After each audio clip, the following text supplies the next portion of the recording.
আমি জ্যোতিকেই দেখতে চাচ্ছি। কেন সে জেলাস করতেই পারে, বাট আমার জেলাসি না। আমার জেলাসি আমার প্রসেসের উপর, আমার কাজের প্রতি।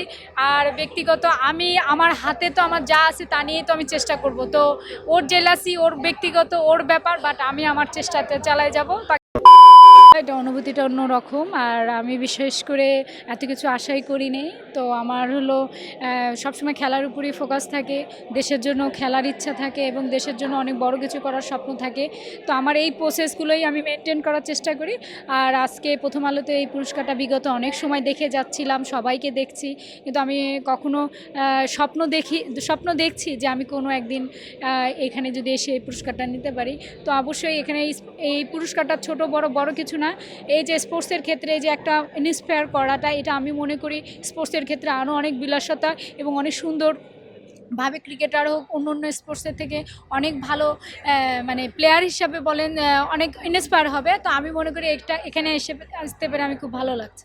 কথাটা যখন বললেন, এমন একটা বছর পুরস্কার পেয়েছেন, যদিও 2023 সালে পুরস্কার, এটা এই বছর আবার আগামী দেশের মাটিতেও বিশ্বকাপ, অবশ্যই এটা অনেক বেশি সাহায্য করে, ইন্সপায়ার করবে নিজেকে।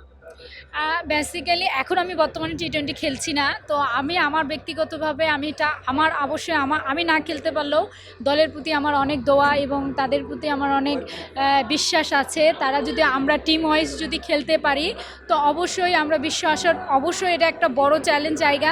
আমরা আমাদের পোটেনশিয়াল অনুযায়ী যদি খেলতে পারি, সবাই পোটেনশিয়াল খেলতে পারে, আমার মনে হয় আমাদের সামনে যাওয়া সম্ভব।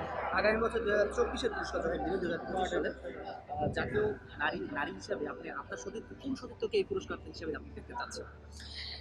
আমি তো চাই আমাদের টিমের সবাই হোক বেসিক্যালি, কেন সবার মধ্যে সে পোটেনশিয়াল আছে। আর আমি যদি আপনি আমাকে ব্যক্তিগত কাউকে বলেন, আসলে এইভাবে নাম মেনশন করার মতন এখনও ওইভাবে আমি বলতে পারবো না। কেননা আমার এখানে আমি চাই আমি অ্যাজ এ ব্যাটার আমার হিসেবে ব্যাটারই চলে আসুক। তো এই হিসাবে আমি মনে করবো এখন বর্তমানে যে ক্যাপ্টেন সে যদি আসে আমার জন্য ভালো। যদি একটু মজা ছলে বলছিল যে আসলে আমি জেলা, হ্যাঁ, বিষয়টা মজা ছলে বলছে, যদিকে কি আপনি দেখতে চাচ্ছেন আগামী বছর? হ্যাঁ, আমি জ্যোতিকেই দেখতে চাচ্ছি। কেন সে জেলাস করতেই পারে, বাট আমার জেলাসি না। আমার জেলাসি আমার প্রসেসের উপর, আমার কাজের প্রতি। আর ব্যক্তিগত আমি আমার হাতে তো আমার যা আছে তা নিয়েই তো আমি চেষ্টা করব। তো ওর জেলাসি ওর ব্যক্তিগত ওর ব্যাপার, বাট আমি আমার চেষ্টাতে চালাই যাব, বাকিটা আল্লাহর ইচ্ছা।